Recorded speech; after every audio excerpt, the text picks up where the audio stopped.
சிம்மராசி நேயர்கள் அனைவருக்கும் வணக்கம். உங்க வாழ்க்கையை மாத்த போற சில முக்கியமான ரகசியங்களை பத்தி இந்த வீடியோ பதிவுல முழுசா சொல்லியிருக்கீங்க. அதனால இந்த வீடியோவை ஸ்கிப் பண்ணாம கடைசி வரைக்கும் பாருங்க. சிவபெருமானுடைய நாமத்தை சொல்லி வீடியோ பதிவை தொடங்கலாங்க. உங்களால முடிஞ்சதுன்னா ஓம் நமச்சிவாய அப்படிங்கிற மந்திரத்தை கமெண்ட் பாக்ஸில் ஒரே ஒரு முறை கமெண்ட் பண்ணுங்க. இன்னும் நம்ம சேனலை சப்ஸ்கிரைப் பண்ணலன்னா மறக்காம சப்ஸ்கிரைப் பண்ணிக்கோங்க. அப்படியே பக்கத்தில் இருக்கக்கூடிய பெல் ஐகானையும் கிளிக் பண்ணிக்கோங்க. அப்பதான் நாங்கள் போடுற ஒவ்வொரு வீடியோ பதிவும் உடனே உங்ககிட்ட வந்துட்டே இருக்கும். வாங்க வீடியோக்குள்ள போலாம். உலகெங்கிலும் உள்ள ஆன்மீக சொந்தங்கள் சிம்ம ராசிக்காரங்களுக்கு வணக்கம்ங்க. இப்போ சிம்ம ராசிக்காரங்க தலைப்பை பார்த்துருப்பீங்க. ஒரு நபரால 3 மிகப்பெரிய சம்பவங்கள் நடக்க போகுது. இது கடவுளே நினைச்சாலும் தடுக்க முடியாதுன்னு போட்டிருக்கு. அப்படி என்னமா நடக்க போகுது? என் வாழ்க்கையில நிறைய பேர் போயிட்டாங்க. நிறைய பேருக்கு நான் உதவி பண்ணியும் அசிங்கப்பட்டுட்டேன். நிறைய பேர் தேவைக்கு வருவாங்க. தேவை முடிஞ்சதும் தூக்கி போட்டு போயிடுவாங்க. நான் பட்ட கஷ்டமும் நான் பண்ண தியாகத்துக்கு அளவே கிடையாது. ஆனா அதுக்கு அங்கீகாரமும் கிடையாது, அடையாளமும் கிடையாது. நன்றி கெட்ட மனுஷங்க நிறைய பேர் இருக்காங்க. இப்படிங்கிறது சிம்மத்துடைய மனக்குழப்பம் இல்லையா? ஸோ இப்படிப்பட்ட உங்களுக்கு நல்லதை தவிர கோவத்தை தவிர உங்களுக்கு ஒண்ணுமே தெரியாது. உங்களுக்குன்னு ஒரு விழிவு காலம் பிறக்குமா அப்படின்னு எதிர்பார்த்ததை தாண்டி ஒரு நல்ல மனுஷனை சம்பாதிச்சிட மாட்டோமா, நமக்குன்னு நல்லது நினைக்கிறதுக்காக ஒரு மனுஷனாவது வந்துட மாட்டாங்களா அப்படின்னு ஏங்குனது அதிகம் இல்லைங்களா? ஸோ அந்த ஏக்கத்திற்கு தகுந்தாற் போல பலன் தரதுக்கு தான் இப்போ நேரம் காலம் கிரகநிலைகள் எல்லாம் உங்களுக்கு சாதகமாக மாறி கடவுள் அனுப்பின மனிதர்களாக ஒரு சில மனிதர்கள் உங்கள் வாழ்க்கையில் வரப்போகிறாங்க. அவங்க தரக்கூடிய அறிவுரை, அவங்க தரக்கூடிய வாய்ப்பு, அவங்க தரக்கூடிய சந்தர்ப்பம், அவங்க அறிமுகப்படுத்துகிற ஏதாவது ஒரு விஷயங்கள் உங்கள் வாழ்க்கையை சரியான பதவிக்கு கொண்டு போக போகுதுங்க. நீங்கள் நினைத்த காரியங்கள் எல்லாமே நிறைவேற போகுது. அது என்னமா, அது எந்த நபர், அவங்க சொந்தக்காரங்களா, எனக்கு தெரிஞ்சவங்களா, ஃப்ரெண்டா, யாரா வேணா இருக்கலாங்க. உங்களுக்கு தெரிஞ்சவங்களா இருக்கலாம், தெரியாத புதுசாக அறிமுகமாகறவங்களா கூட இருக்கலாங்க. அவங்களால உங்கள் வாழ்க்கை தடமே மாறப்போகுது. இப்போ சிறப்பான பாதைக்கு மாறப்போகுதுங்க. நிஜமாவே நம்ம வாழ்க்கையில் வரக்கூடிய மனுஷங்களால நம்ம வாழ்க்கை நல்லா இருக்குமா அப்படின்னு கேட்டால் கண்டிப்பாக நடக்கும். ஒரு சிலர் சொல்ல கேள்விப்பட்டிருப்பீங்க, ஏன் நீங்களே கூட உணர்ந்திருக்கலாம். ஸோ அன்னைக்கு மட்டும் அவங்க தெய்வம் மாதிரி வரலனா என் வாழ்க்கை இன்னைக்கு அவ்வளவுதான் அப்படின்னு சொல்லக்கூடிய வாய்ப்புகளும், அன்னைக்கு அவர் மட்டும் எனக்காக இதை செய்யலைனா, அவங்க மட்டும் இன்னைக்கு வரலனா, அது போல் நிறைய விஷயங்களை நம்ம சந்திச்சிருப்போம். நம்ம மற்றவங்களுக்காகவும் இருந்திருப்போம். ஏன் நம்மளை கூட மற்றவங்க சொல்லியிருப்பாங்க. ஏன்னா சிம்மராசிக்காரங்களை நிறைய பேருக்கு உதவி பண்ணியிருப்பீங்க. ஸோ இப்படி தாங்க நம்ம மற்றவங்களுக்கு தெய்வம் மாதிரி இருந்திருக்கோம்.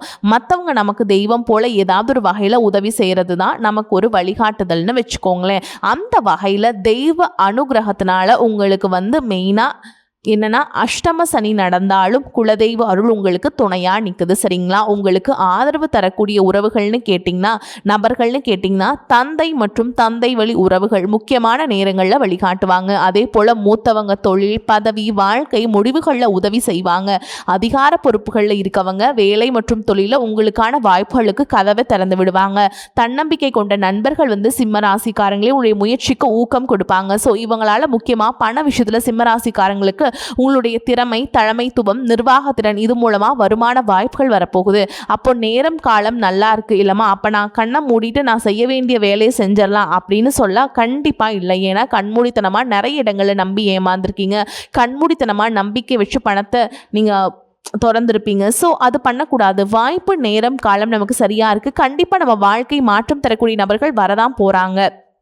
ஆனாலும் எந்த ஒரு விஷயத்தையும் முழுசா நம்பக்கூடாது. அது ஒப்பந்தமாக இருக்கட்டும், பண பரிமாற்றமாக இருக்கட்டும், முதலீடாக இருக்கட்டும், எந்த ஒரு விஷயத்தையுமே ஆதாரம் வேணுங்க, ஆராய்ச்சி வேணும். இது ஓகேவான்னு தோணும். ஸோ உங்களுடைய தெளிவு ரொம்பவே முக்கியம். யார்கிட்ட கவனமாக இருக்கணும்? உங்களுடைய வெற்றியை எப்போவுமே குறை சொல்லிகிட்டே இருக்காங்க பார்த்தீங்களா, அவங்கக்கிட்ட கவனமாக இருங்க. உங்கள் பேரை பயன்படுத்தி தன்னுடைய காரியத்தை சாதிச்சுக்கிறாங்க பார்த்தீங்களா, அவங்கக்கிட்ட கவனமாக இருக்கணும். தேவைக்கு மட்டுமே உங்ககிட்ட போகிறாங்க பார்த்தீங்களா, அவங்கக்கிட்ட கவனமாக இருக்கணும். அதிகமாக உங்களை புகழ்ந்து உடனே நெருக்கமாகிறதுக்கு ட்ரை பண்ணுவாங்க. அவங்க கிட்ட கவனமாக இருக்கணும். குறிப்பாக உங்களுடைய திட்டங்கள், உங்ககிட்ட இருக்கக்கூடிய பணம், காசு, பேரு, புகழ், உங்களுடைய ரகசியங்களை வெளியில் சொல்லக்கூடாது. குறிப்பாக உங்களுடைய வருமானத்தை கூட உங்களை தாண்டி, உங்கள் பாக்கெட் தாண்டி மற்றவங்களுக்கு தெரியக்கூடாது. அவங்க அதை பயன்படுத்தவும் கூடாது. ஓகேங்களா?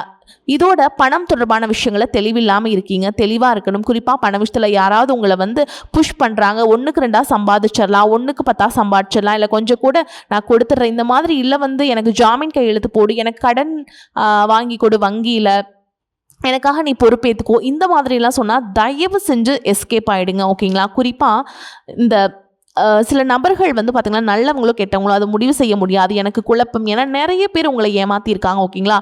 அதையும் பார்த்துக்கணும். பட் இந்த நபர்கள் உங்களுக்கு சாதாரணமாக ஒரு ஆட்களாக இருப்பாங்க, சாதகமான ஆட்களாக தான் இருப்பாங்க.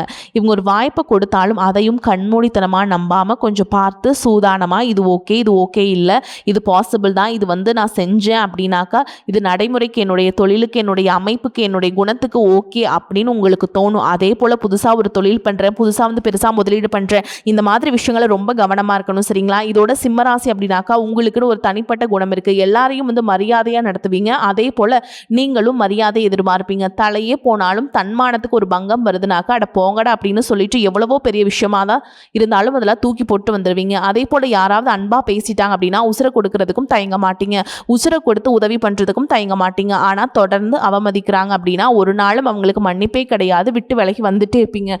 ஸோ இப்படிப்பட்ட சிம்ம ராசிக்காரர்களே உங்களுக்கு அதிர்ஷ்டம் தரக்கூடிய, உங்களை புகழின் உச்சத்தில் உட்காரக்கூடிய ஒரு திறமையை உணர்ந்து நீங்கள் முன்னேற வாய்ப்பை ஏற்படுத்தக்கூடிய ஒரு சில நபர்கள் உங்கள் வாழ்க்கையில் வரப்போறாங்க. குறிப்பா திரும்பவும் சொல்றேங்க, அந்த நபர்கள் இப்போ சிம்மராசியுடைய குணம் என்ன? உங்களுக்கு அதிபதி சூரியன். சூரியன் அப்படின்னாவே அரசு, அரசாங்கம், அரசன் அப்படின்னு நம்ம சொல்லுவோம். ஸோ தலைமை ஏற்கக்கூடிய குணம், தன்னம்பிக்கை, நேர்மையாக பேசக்கூடிய தன்மை, மரியாதைக்கு அதிக முக்கியத்துவம் கொடுக்கறது, பொறுப்பு ஏற்றுக்கொள்ளக்கூடிய மனப்பான்மை, மற்றவங்களுக்கு வழிகாட்டுறது, தன்னால் முடிஞ்சது வந்து மற்றவங்களுக்கு செய்யணும்னு நினைக்கிறது, இதெல்லாம் உங்களுக்கான வலுவான எண்ணங்கள், வலுவான குணங்கள். மனசுக்குள்ளே வந்து பார்த்தீங்கன்னாக்கா ஒரு வித்தியாசமான குணம் வச்சுருக்கீங்க. வெளியில் பார்த்தா எதுவுமே கவலைப்படாத மாதிரி தெரிவிங்க, ஆனால் உண்மை மனசை பாதித்த விஷயங்களை ஆழமாக எடுத்துப்பீங்க. சின்ன சின்ன விஷயம் கூட உங்களுக்கு பாதிப்பு கொடுத்துடும். வெளியே பார்க்க தான் கரடு முரடா சிங்கம் அப்படின்னு சொல்லிடலாம், உள்ளுக்குள்ள வந்து பார்த்தீங்கன்னா ரொம்ப மென்மையான உள்ளத்துக்கு சொந்தக்காரங்க. யாராவது உங்களை அவமானப்படுத்திட்டாங்க அப்படின்னா உடனே பதில் சொல்லாமல் அமைதியாக இருந்தாலும் அந்த சம்பவம் உங்களை வந்து அவங்க பேசுனது, உங்களை அவமானப்படுத்தின விஷயங்கள் எல்லாம் ரொம்ப நாளைக்கு உங்கள் மனசில் வந்து உறுத்திக்கிட்டே இருக்கும், ஓகேங்களா? அவங்கள பொறுத்த வரைக்கும் ஒருத்தரை நம்பிட்டீங்க அப்படின்னா உசுர் போகிற வரைக்கும் அவங்க நண்பர்கள் தான். அவங்களுக்கு துரோகமே பண்ணி இருந்தாலும் உங்களுக்கு நீங்கள் வந்து அதெல்லாம் தவிர்த்துட்டு நீங்கள் அவங்கள வெறுக்க மாட்டீங்க. ஆனால் உண்மையாக இருந்துட்டாங்கன்னு வச்சுக்கோங்களேன், உசுர் போனாலும் அவன் நல்லா இருக்கட்டும் அப்படிங்கிறது போல் நிறைய விஷயங்களை செஞ்சுட்டு போயிடுவீங்க. அந்த நட்புக்கு ஒரு பிரச்சனை அப்படிங்கிறது முடிஞ்ச அளவுக்கு நான் இருக்கேன்டா உனக்கு அப்படின்னு நிற்கிறதுல சிம்மத்தை அடிச்சுக்கிறதுக்கு ஆட்களே கிடையாதுங்க. முன் வரக்கூடிய நண்பர்கள் அப்படின்னு பார்த்தீங்கன்னா சிம்ம ராசியில் யாராவது நண்பர்களாக வச்சுருந்தாக்கா அவங்க லக்கின்னு சொல்லிட்டு போயிடலாம். அதே போல் தங்களை பயன்படுத்திட்டு தங்களை புரிஞ்சுக்காமல் இருந்தாலும் பரவாயில்ல, ஓகேங்களா? அவங்க உண்மையாக ஏற்றுக்கொள்ளக்கூடிய நண்பர்கள் யாராக இருந்தாலும் அவங்க மீது வச்ச நம்பிக்கையை வந்து இவங்க கைவிட மாட்டாங்க. அதே போல் குடும்பத்தை பொறுத்த வரைக்கும் குடும்பத்துக்காக பொறுப்பை ஏற்றுக்கொள்ளக்கூடிய குணம், குடும்பத்தில் எல்லாரையுமே நீங்கள் வந்து சேஃபாக பார்த்துக்கணுங்கிற ஒரு உணர்வு, குடும்ப உறுப்பினர்களுடைய முன்னேற்றத்திற்காக சொந்த விருப்பு வெறுப்புகளை விட்டு விலகி வைப்பீங்க. அதே போல் வேலையாக இருக்கட்டும், தொழிலாக இருக்கட்டும், சிம்மராசி காலங்களுக்கு தலைமை பொறுப்பு, நிர்வாகம், மக்களை வழிநடத்தக்கூடிய குணம், முடிவெடுக்கக்கூடிய திறன் வந்துட்டு சிறப்பாகவே இருக்குது. இது வந்து உங்களுக்காக பயன்படுத்துறதை தாண்டி மற்றவங்களுக்காக, குடும்பத்துக்காக, நண்பர்களுக்காக, தன்னை நம்பி இருக்கவங்களுக்கு அழகாக பயன்படுத்துவீங்க. ஒரே இடத்துல யாராவது தொடர்ந்து உங்களை வந்து கட்டுப்படுத்த நினச்சா அது வந்து உங்களுக்கு ஒரு மாதிரி மன அழுத்தத்தை கொடுத்துரும். என்னை நம்பி ஒரு பொறுப்பு கொடுத்துட்டாங்க அப்படின்னாக்கா நான் செஞ்சு காட்டுவேன் அப்படிங்கிறது ரொம்ப உறுதியாக அந்த மாதிரி திறமை கொண்டவங்களாக இருப்பீங்க. ஸோ இப்படிப்பட்ட நீங்கள் இந்த காலகட்டத்தில் நேரம் காலம் சாதகமாக இருக்குது, வாய்ப்பு வரும்னு சொல்லிட்டேன். பண விஷயத்தை பொறுத்த வரைக்கும் பணம் வந்தாலும் குடும்பத்துக்காகவும் உங்களுக்கு பிடிச்சவங்களுக்காகவும் செலவு செய்யக்கூடிய மனம் இருக்கு இல்லையா? ஆனால் ஒரு விஷயத்தை மட்டும் முக்கியமாக ஞாபகம் வச்சுக்கோங்க, அன்புக்காக பணத்தை கொடுக்கறதும் பொறுப்பு இல்லாமல் பணத்தை கொடுக்கறதும் ரெண்டுத்துக்கும் வித்தியாசம் இருக்குது, அதை புரிஞ்சுக்கோங்க. கடன் கொடுக்கறதோ நீங்கள் தொழிலில் முதலீடு இந்த மாதிரி விஷயங்கள் ஆர்வம் அதிகமாக இருக்கும் இந்த காலகட்டத்தில். ஆனால் உடனே முடிவெடுக்காமல் முழுசாக சரி பார்த்ததுக்கப்புறம் முடிவெடுக்கணும். குறிப்பாக உங்களுடைய பலவீனம் என்னங்கிறத தெரிஞ்சுக்கோங்க. ஸோ இது நாள் வரைக்கும் உங்களுடைய தோல்விக்கு காரணமாக இருந்தது உங்களுடைய பலம் என்ன, பலவீனம் என்ன, யார் நமக்கு ஓகே, யார் நமக்கு ஓகே இல்லைங்கிறத தெரியாமல் ஒரு தெளிவில்லாமல் இருந்தது தான். இப்போ அதிகமான தன்னம்பிக்கை, சில நேரங்களில் வந்து பிடிவாதமாக கூட உங்களுக்கு இருந்திருக்கு. நான் முடிவு பண்ணிட்டேன், நான் நினச்ச மாதிரி செஞ்சுட்டு போகிறேன் அப்படிங்கிற மாதிரி ஒரு சில விஷயங்களை நீங்கள் அப்படியே நிற்கிறீங்க. அதை மாற்றிக்கணும். இன்னும் சொல்லப்போனால் சில கிரகங்கள் நான் சொல்றேன் இல்லைங்களா, இப்போ குருவை பொறுத்த வரைக்கும் கடகத்துல ஏதாவது எப்படி சொல்றது பிரச்சனைகளை ஏற்படுத்திட்டு இருப்பாரு, ஓகேங்களா? சிம்மத்திலிருந்து 12ஆம் இடத்துல வந்து இருக்காங்க. யாருன்னா குரு பகவான். சனி மீனத்தில் சிம்மத்திற்கு 8ஆம் இடம், ராகு கும்பத்தில் சிம்மத்திற்கு 7ஆம் இடம், கேதுவை பொறுத்த வரைக்கும் சிம்மத்தில் தான் இருக்காரு. சூரிய பகவானை பொறுத்த வரைக்கும் கடகராசியில் ஆகஸ்ட் மாதம் நகது பகுதியில் வந்திருக்காருங்க. புதனும் சிம்மத்துக்கு நகர போறார். சுக்கிரன் கன்னியில் சிம்மத்துக்கு 2ஆம் இடத்துக்கும், செவ்வாய் மிதுனத்திலிருந்து சிம்மத்துக்கு 11ஆம் இடத்துக்கும் மாற போறார். ஸோ கேது பகவான் சிம்மராசியில் இருக்கிறது இது கவனிக்க வேண்டிய ஒரு அமைப்புங்க. கேது பகவானால சிம்மராசிக்காரங்க இப்போ உங்களை நீங்கள் புரிஞ்சிருப்பீங்க. எனக்கு என்ன வேணும் அப்படின்னு யோசிக்க ஆரம்பிச்சிருக்கீங்க. தேவையில்லாத மனுஷங்கிட்ட இருந்து விலக போறீங்க. பழைய அடையாளம், பழைய பழக்க வழக்கம், பழைய நட்பு வட்டம், இது எல்லாத்துலேயுமே மாற்றம் வரப்போகுது. ஆன்மீகம், கோவில் வழிபாடு, தனிமையில் சிந்திக்கிறது, இதெல்லாம் ஈடுபாடு உங்களுக்கு அதிகமாக வரும். ராகு 7ஆம் இடத்துல இருக்கிறதுங்கிறது உறவு, கூட்டு தொழில் ஒப்பந்தம், இது போன்ற விஷயங்கள் அவசர முடிவுகளை தவிர்க்கிறது ரொம்ப நல்லது. குறிப்பாக யாராவது புதுசாக ஒரு பெருசாக ஏதாவது ஒன்று சொல்கிறாங்க அப்படின்னா உடனே நம்பக்கூடாது. அதாவது முன்னாடி நான் சொன்னேன் இல்லையா, பண விஷயத்தில் இல்லை ஜாமீன் கையெழுத்து போடுறது, இந்த மாதிரி பரபரப்பாக இருக்கிறது இதெல்லாம் வேண்டாங்க. ரொம்பவே யோசிச்சு பார்த்துட்டு நீங்கள் பண்ணுங்கள். ஏன்னா வீண் விளம்பரங்கள் எல்லாம் உங்களை நோக்கி வரும். அதுக்கு சரி பார்த்துக்கிறது ரொம்ப ரொம்ப முக்கியம். குறிப்பாக நம்பாதீங்க. அதே போல் சனி 8ஆம் இடத்துல இருக்கிறது சிம்மராசிக்காரங்க எல்லாமே உடனே நடக்குங்கிற ஆசை, வேகம் இருக்கும். ஆனால் இப்போ இந்த காலகட்டம் அஷ்டம சனி அப்படிங்கிறதுனால திட்டமிட்டு செயல்படுறது ரொம்பவே அவசியம். சனி 2026 முழுவதுமே மீனத்தில் இருக்கிறதுனால கணக்கு போட்டு வேலை பார்த்துக்கணும். அதே நேரத்தில் குரு கடகத்தில் இருக்கிறது சிம்மத்திற்கு 12ஆம் இடமா. 12ஆம் இடம்ங்கிறது வெளிநாடு, ஆன்மீகம், தொலைதூர வாய்ப்பு, செலவு, தனிமையில் திட்டம் போடுறது, இந்த மாதிரி விஷயங்களுக்கு முக்கியத்துவம் கொடுப்பீங்க. குரு கடகத்தில் உச்சமாக கருதப்பட்டால் அது உங்களுடைய தனிப்பட்ட ஜாதகத்தில் மாறுபடும். சரிங்களா? இப்போ நீங்கள் கவனிக்க வேண்டிய ஒரு 5 விஷயம் இருக்கு. வேலையை பொறுத்த வரைக்கும் மறைந்த உங்களுடைய திறமை வெளிப்படும். ஆனால் பொறுமை தேவை. பணம் விஷயம் பொறுத்த வரைக்கும் வருமான வாய்ப்புகள் சேர்ந்துக்கிட்டே இருக்கும். ஆனால் எதிர்பார்த்த செலவுகளும் வரும். சேமிக்கிறது முக்கியம். அதை புரிஞ்சுக்கிட்டு நீங்கள் திட்டமிட்டு செலவு பண்ணணும். உறவுகளை பொறுத்த வரைக்கும் யாரையும் முழுசாக நம்பக்கூடாது. தெளிவு தேவை. மனநிலையை பொறுத்த வரைக்கும் கேதுவால எல்லாத்தையுமே விட்டு தனியாக போயிடலாங்கிற நிலை வரும். ஆனால் சிலருக்கு அந்த எண்ணங்கள் வரும். சிலருக்கு பார்த்தீங்கன்னா பற்றுதல் வரும். இப்போ நீங்கள் என்ன செய்யணும் அப்படின்னாக்கா, எது மீதும் ஓவர் ஆசை, பாசம் இப்படிலாம் வைக்க வேண்டாம். போகிற போக்கில் இருக்கட்டும். எது மீதும் அளவுக்கு மீறி இங்கே ஆசைப்பட்டதோ, அளவுக்கு மீறி அன்பு காட்டுறதோ, அளவுக்கு மீறி எதிர்பார்க்கிறதோ வச்சுக்கக்கூடாது. அதே போல் ஆன்மீகத்தை பொறுத்த வரைக்கும் சிவபெருமான், விநாயகப் பெருமான், முருகப்பெருமான், இந்த 3 தெய்வத்துடைய வழிபாடு உங்களுடைய மன அமைதிக்கு உதவக்கூடும்.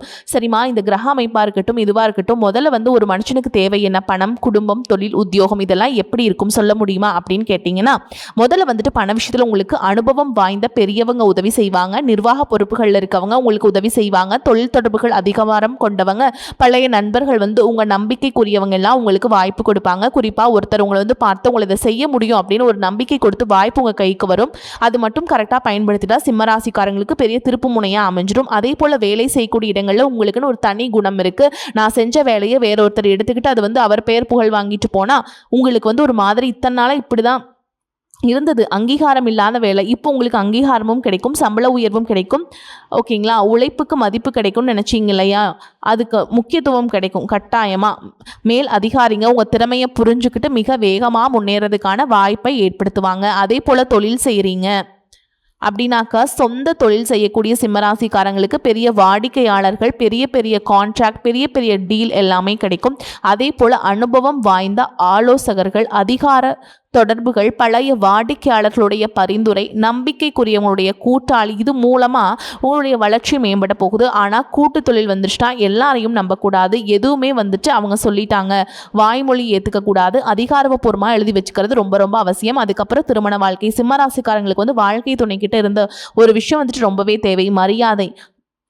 ஓகேங்களா? அது மட்டும் அவங்களுக்கு ரொம்ப எதிர்பார்ப்பாங்க. நான் உன்னை மதிக்கிறேன், உன் முடிவை மதிக்கிறேன் அப்படின்னு ஒரு உணர்வு இப்போ கிடைக்க போகுதுங்க. ரொம்ப பாசமாக இருக்க போகிறீங்க. ஆனால் தொடர்ந்து குறை சொல்கிறது, மற்றவங்க கிட்ட ஒப்பிட்டு பார்க்குறது, அவமானப்படுத்துறது, இதெல்லாம் இதனாக்கா இது நாள் வரைக்கும் நீங்கள் செஞ்சிருந்தாலும் விட்டுருங்க.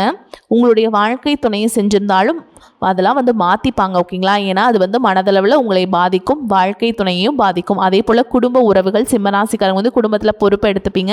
பல நேரங்களில் எல்லாருக்கும் நான் இருக்கேன், ஆனால் எனக்கு யார் இருக்கா அப்படிங்கிற உணர்வு இருந்துச்சு இல்லையா, இப்போ எல்லாரும் உங்களை புரிஞ்சுப்பாங்க. உங்களுடைய உணர்வுகளுக்கு, உங்களுடைய முடிவுகளுக்கு ஒத்துழைப்பு கொடுப்பாங்க. குடும்பத்துக்காக நிறைய செய்வீங்க, இனிமேலும் செய்வீங்க. இதுவரைக்கும் அவங்க சாதாரணமாக எடுத்துகிட்டு இருந்தாங்க. இனி உங்களுடைய செயல்பாடுகளை அவங்க புரிஞ்சுப்பாங்க. எவ்வளவு கஷ்டப்பட்டு நீங்கள் ஒரு விஷயத்தை செய்கிறீங்க அப்படிங்கிறத குடும்பத்தில் இருக்கவங்க எல்லாம் புரிஞ்சுப்பாங்க. அதில் நீங்கள் யார்கிட்ட கவனமாக இருக்கணும் அப்படின்னாக்கா, சிம்மராசிக்காரங்களை குறிப்பாக இது மாதிரியான நபர்கள்கிட்ட கவனமாக இருக்கணும். யார் முதல்ல உங்களை அதிகமாக புகழ்ந்து பேசுகிறாங்க, அவங்ககிட்ட அதிகமாக அவங்கள அவங்களுடைய காரியத்தை சாதிக்கிறாங்க பார்த்தீங்களா, அவங்ககிட்ட உங்கள் திறமையை எப்படி சொல்கிறது, போட்டியாக நினைக்கிறாங்க பார்த்தீங்களா, அவங்ககிட்ட ரொம்ப கவனமாக இருக்கணும். உங்கள் பேரை பயன்படுத்தி தன்னுடைய வளர்ச்சிக்காக மட்டும் சுயநலமாக பாடுபடுறாங்க பார்த்தீங்களா, அவங்கள விட்டு விலகியே இருக்கணுங்க. அதுவும் பணம் வாங்குறப்ப நெருக்கமாக வந்துட்டு இது திருப்பி கொடுக்குறப்ப காணாமல் போயிடுறாங்க பார்த்தீங்களா, அவங்ககிட்டலாம் ரொம்ப உஷாராக இருக்கணும். அதே போல் எந்த ஒரு விஷயத்தையும் உணர்ச்சி வசப்பட்டு முடிவெடுக்காமல் நிறுத்தி நிதானமாக யோசிச்சு முடிவெடுக்கணும். குறிப்பாக அவங்களுடைய மறைக்கப்பட்ட குணம் என்ன தெரியுமா, வெளியில் சிம்மராசியாக இருக்கும், ரொம்ப தைரியமானவங்க. ஆனால் உண்மைக்கு உங்கள் மனசு ஒரு பெரிய பயம் துரத்திக்கிட்டே இருக்கும் இல்லையா, அது வெளியே காட்டாமல் ஒரு போர்வை போத்திட்டுருக்கீங்க இல்லையா, அந்த பயத்தை வந்து விட்டுருங்க. தெய்வ அனுகிரகம் உங்களுக்கு துணையாக நிற்குது, முயற்சி பண்ணுங்கள். குழந்தை மாதிரி மனசு வந்து இருக்குது உங்களுக்கு, அதை மட்டும் கொஞ்சம் மாற்றிக்கோங்க. வெளியில் எந்த தோற்றத்தோடு இருக்கீங்களோ அதையும் உள்ள மன வலிமையை மேம்படுத்திக்கோங்க. அதனால் உண்மையான அன்பை கொடுக்கக்கூடிய நபர்களை வாழ்க்கையில் ரொம்ப ஆழமாக நேசிக்கக்கூடிய நபர்களை பக்கத்தில் வச்சுக்கோங்க. ஓகேங்களா, இதை மட்டும் ஃபாலோ பண்ணிட்டீங்கன்னா உங்கள் வாழ்க்கை சூப்பராக மாறிடுங்க. வாழ்த்துக்கள். வாழ்க வளமோடு நலமோடு. நன்றி, வணக்கம்.